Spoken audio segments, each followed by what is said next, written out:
this is Barry with Cruising Authority at cruisetalkshow.com.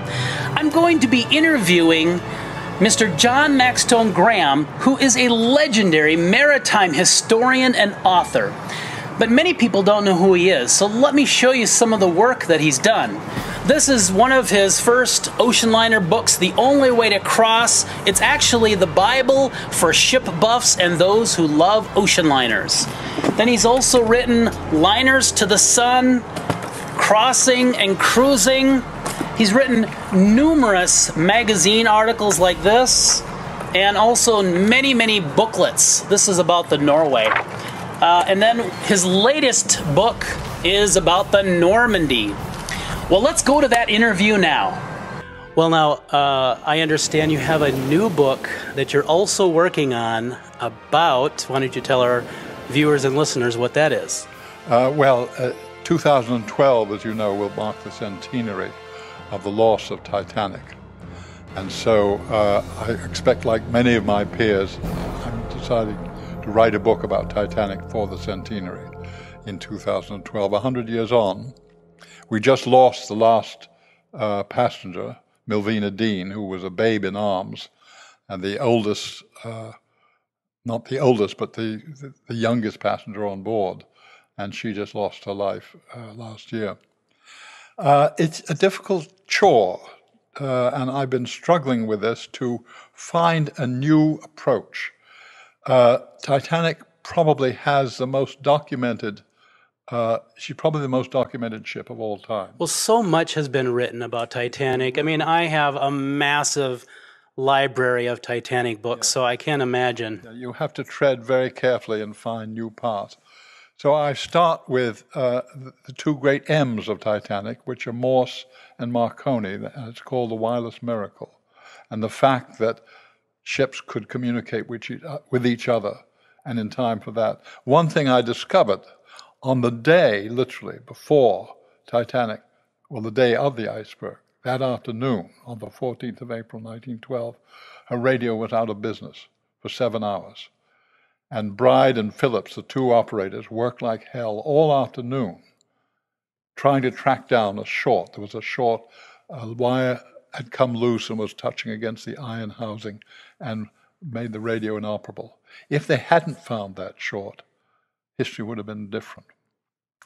So that's item one. Item two, I talk about how she was built. I'm going this summer to Belfast. When I get to England, I'm going across on a ferry to Belfast, and a great historian there, Tom McCluskey, is going to be my host and show me around. And then I talk about the memorials, crew memorials in particular, and how they were very, one would have thought that passengers would have, not the crew would have wanted to be remembered all as one, but not so.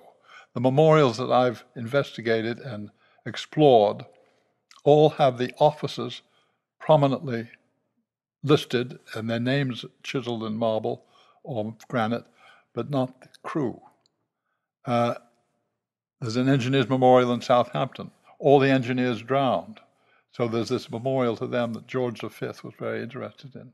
And he was the man, the king, called the Sailor King, who ordained that all the engineers of the merchant and royal navies would wear purple between the gold stripes of their sleeves. And still, to this day, that's done in every navy in the world, and also on aircraft. All the engineers wear purple. But that's in memoriam for the engineers. But what about all the stokers and greasers and the restaurant staff? All of them killed except 3. But they were foreigners, you see. They weren't officers. So I'm surprised that the memorials are that way. And the most haunting memorial of all, of course, is for Wallace Hartley, the band leader on board. He and his 7 gallant musicians, the bandsmen, who played out on deck until the deck sloped up to such a level that they had to abandon their instruments. Wallace Hartley kept them playing and, in a sense, provided them with something to do. If they hadn't, what would have happened to them? So when can we expect this new Titanic book to come out, and do you have a title for it yet? I have a title, but since it hasn't been okayed by the editor at Norton, I can't reveal it. Oh. But it's one that the name Titanic will be in the subtitle, but the name Titanic will not be in the title. I think it must come out in April of 2012. Now, that in a way is a good thing because it's appropriate for the centenary, but in another it's a bad thing because there'll probably be lots of books, and reviewers will tend to lump them all together in one enormous article, so your book will get very low play, or, you know, divided up into 6 books or 7 books. So maybe there's an advantage to coming out later or earlier, I don't know, but it has to be finished first and accepted, and Norton still hasn't given me a decision. If they don't publish it, I'll get somebody else to.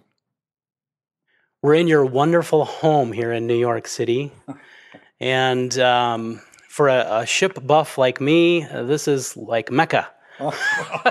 You're very kind to say. I have a lot of bits and pieces hanging up. I have no more room to hang anything else. So when people give me things or send me things, I say, they've got to be very good or I can't possibly accept them. But one of the things I like very much is a picture of the Queen Mary II, which I had painted by Robert Lloyd, an English artist. And I wanted to be on the cover of the book that I wrote for Cunard about that ship, but they went for a photograph instead. And it's a shame because a painting, you can finish the ship. By the time the ship has to go to press, if it's a photograph, the ship isn't quite finished. But anyway, the reason I like the painting is that I had the artist put the 3 former queens on the horizon. An impossibility because most of them aren't in business anymore. But I think it's nice to have Queen Mary II with the original Queen Mary behind it, and Queen Elizabeth and QE2. And there'll be another Queen Elizabeth this fall, as you know, coming out. And I had it framed, a friend and I made the frame of some old Mauritania 1 paneling, which we cut up, and I put the White Star flag and the Cunard flag at the bottom, at the top and bottom, and then had a friend gold leaf around it with the names of the 4 queens, which I like very much. Another painting I have by the same man is the cover painting for the Normandy, which I asked him to do as though taken from the stern of the Ile-de-France. I didn't want the famous picture of from below that Cassandre has done, the original poster, which was a distortion. He stretched the bow so you can't see the funnel anymore. So I told Robert, I want you to have this, I'm 30 feet above the water, looking back at the ship coming straight at me. And I think he did a beautiful job, and it's the moment when Normandy came past the Ambrose Light ship, having just taken 10 hours off the Rex's record time. And she won the Blue Riband on her maiden voyage. And I have on the base of the frame the letters Normandy, which come from the Normandy suite on the France when I went to Bremerhaven to write an article about the Norway in 1980. The name was on the door and somebody gave it to me as a souvenir, which I was very proud to have, very pleased to have, and I thought it belonged on the base of the frame for Normandy herself. And then another painting I have on the wall, which I love, is of course the original painting by Albert Brenet for The Only Way to Cross, which is the Mauritania. He was very kind to do it. I think he didn't want really to be an illustrator. He was a very famous painter. He lived to be 100. He lived as long as the Queen Mother and painted exquisitely. And his painting of Mauritania is one of the great ones. I'm very fond of it. And very nice to have it still in print, still on the book jacket, going as it goes today. Well, Mr. Maxtone-Graham, thank you so much for inviting me into your home. It really was a pleasure. Well, my great pleasure to have you here. See you soon.